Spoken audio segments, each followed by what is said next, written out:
Can you hear me now?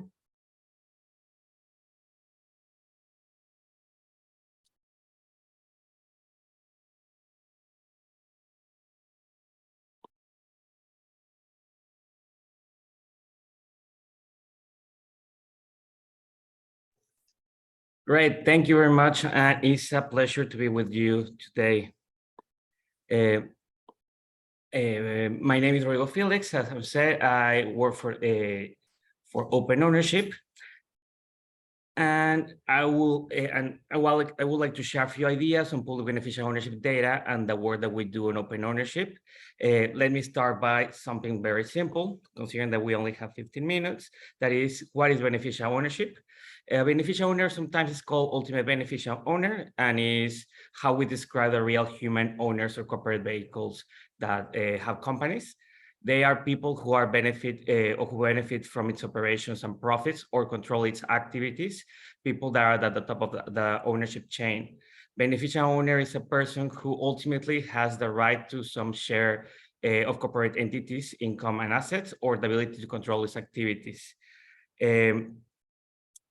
If the beneficial owners are hidden, the governments don't know who is bidding for a contract, companies, they don't know who they're doing business with, society doesn't know who is facing a new political party or financing that new political party, and the law enforcement can fight money laundering or other cross-border financial crimes. This means that individuals who own, control, or benefit from corporate vehicles can remain hidden.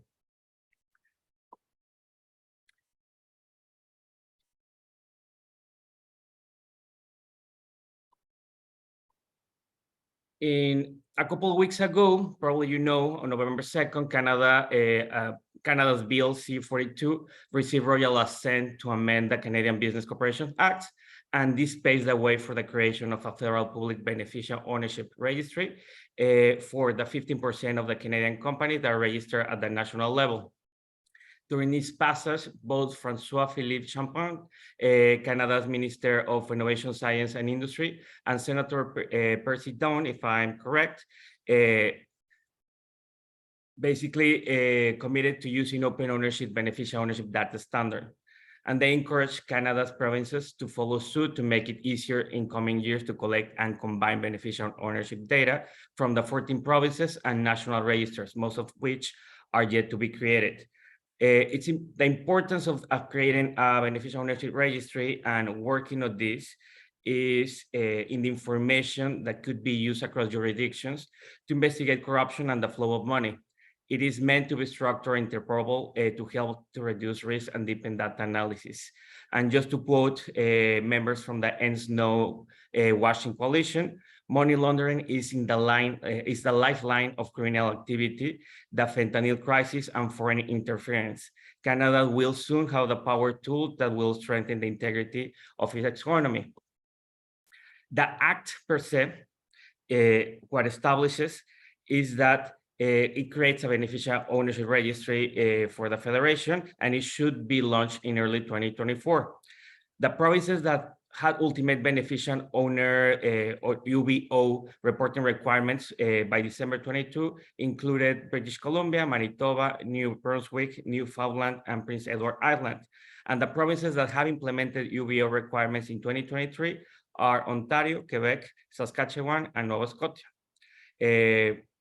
Quebec is the only province, or by legislation, is the only one that before the amendment of Bill C-42 requested in its legislation for corporations to take all necessary means to identify their ultimate beneficiaries. Information submitted to the corporation or the registry should include name, addresses, and type of control exercised over corporation, and for it to be publicly available. This applies for companies who carry on businesses on the provinces, whether they are incorporated or registered in other provinces. My understanding is that since May 2023, British Columbia announces its plan to launch a public beneficial ownership registry. The challenges is to get all the provinces to align to the same data standard, that is basically to allow for EC authorities to combine or exchange beneficial information on all Canadian entities. And the second challenge is that the bill doesn't cover trusts or partnerships. deputy head of open ownership, that is Louis Russell, will be in Canada in a couple of weeks to participate in the Day of Dialogue organized by Transparency International and discuss all these challenges. What we do and how we do it in different jurisdictions. We basically drive the global shift towards transparency and accountability, considering that is something that is a global challenge, but the implications normally are local. We enable accurate and complete beneficial owner disclosures.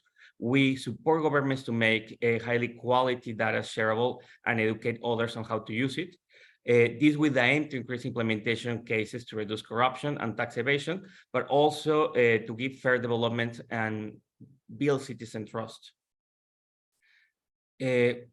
One of the things is trying to make of this information available to have quality, and to also be sure that this allows to authorities and people that use it to effectively try to understand how to use it to prevent risks and prevent corruption in many cases.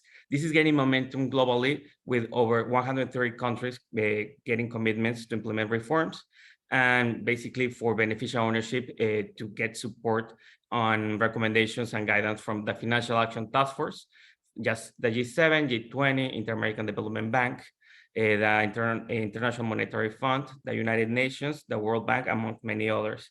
This means that more jurisdictions are required to corporate vehicles or generate corporate vehicles to disclose information on their beneficial owners in order to make this information available to law enforcement and general public. However, in some cases and in many countries, we are seeing that accessing information on real owners can still be challenging. And this could be either because they are not yet implemented reforms, they're in the process of implementing reforms, or because they are implementing these reforms in a poorly way. For that, we normally work first on technical assistance, working with implementers of beneficial ownership. The second is policy guidance and research. And the third one is supporting the ownership of data, this by developing the beneficial ownership data standard and the beneficial ownership register. The beneficial ownership standard, or BOTS as we call it, basically is trying to bring together the data from a variety of sources and try to give insight into these complicated ownership and control structures. But without common standards, combining and analyzing data from different sources can be extremely difficult, expensive, and in many times time-consuming. When we only have scattered documents to draw upon, the bigger picture of beneficial ownership remains obscure. The beneficial ownership data standard, or BOTS, is an open data standard providing guidance for collecting, sharing, and using high-quality data of beneficial ownership, and also trying to give clarity on how to move forward on the use of this data for money tracking. The technical guidance provides support for publishers and users of data. The data scheme describes how and what data should be shared. And it can also inform the design of data collections and management systems. And the scheme normally is defined in a JSON data format. So this facility is to make it easier for computerized access and analysis of data, but also providing human readable data. Which countries are already working on it? In general, we can say that most of the 103 countries that had created or had commitments on it are working on it. Open ownership is working with 40 governments across the world and is supporting a number of jurisdictions where BOTS has been adopted or is in the process of being utilized. Canada is just committed to it, as we mentioned. Mexico, through the National Anti-Corruption System, plan is using BOTS, and in 2024 are generating a pilot focused on ownership, illegal finance, and crime. Latvia was the first country to publish its national data in line with BOTS in 2021. Armenia adopted BOTS for extractive-only register in 2022. And like that, there are many others. One of the biggest is the UK. They officially adopted BOTS as a UK open data standard in March 2022. And Also, Nigeria is starting to generate the information to launch the register earlier next year. Other countries are in the region in the Americas, but also in Asia and Africa. Some of the information that you can find available are these sites that could be useful if you're interested on reviewing. Basically, open ownership ingests national beneficial ownership data from the UK, Denmark, and Slovakia, maps it to bots, and then republishes the data under an open license for anyone to reuse. We also use the data to power the open ownership register, where you can search and visualize bots data from these countries. Nigeria is in the process to link its open data to the registry, so we hope to add data from other countries soon. You can download the bots data in the link that is in the screen. You can also search for bots data in the dashboards and also see what is being useful in different jurisdictions. And one of the questions is, what else can you do with bots data and how you can connect it to procurement or sanctions data? We have a couple of examples that could be useful for you to see, basically to show why high quality beneficial ownership data produced in line with bots could be useful, and how open ownership has created a range of demonstration projects for data analysis. This one in particular is based on basically for bots risk detection project.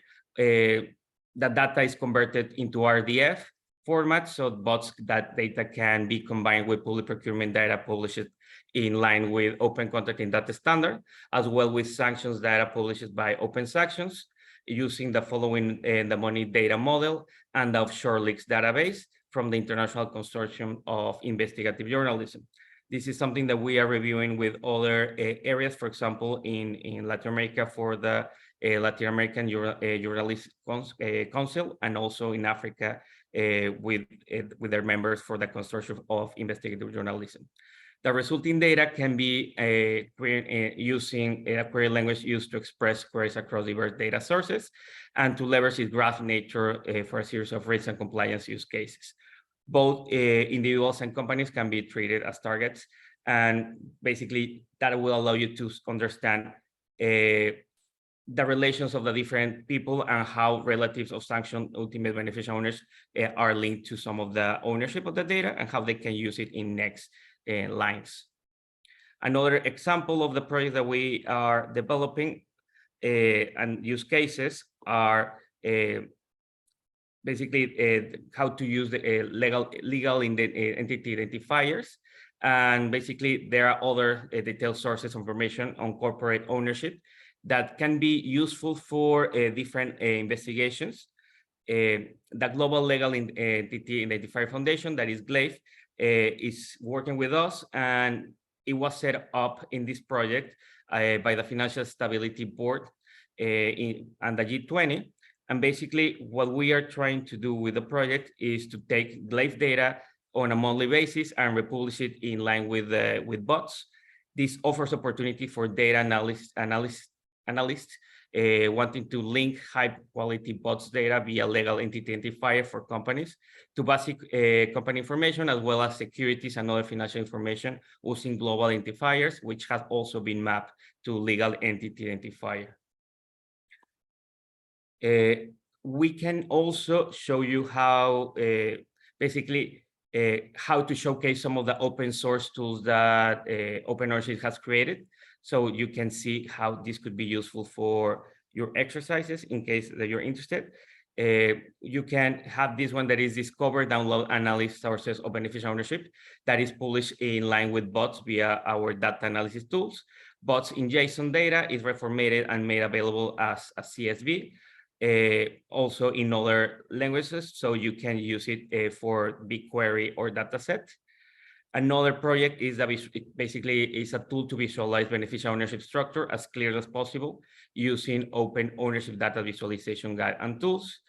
This basically what allows you is to review systems and make it easier to understand following the design rules and visualizations in bots using bots JSON data.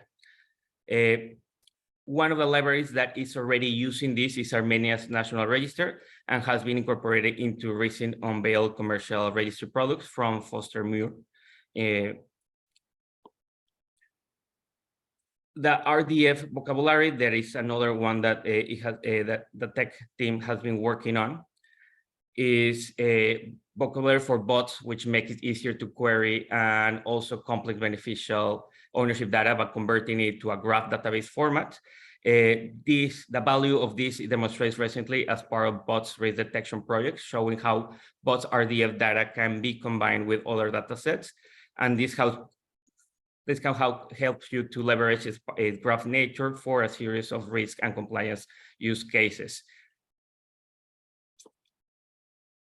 The notebooks, that is basically is how to understand and gain insights from data produced in line with bots using open ownership data analysis notebooks and dashboards. And this is something that has been quite useful for UK Registry of Overseas Entities, something that we are working right now with UK's overseas territories. And there are many other tools that we can share, and I'm sure that the slides will be shared with you by the organizers. But in the meantime, I appreciate the time, and I hope that some of the information was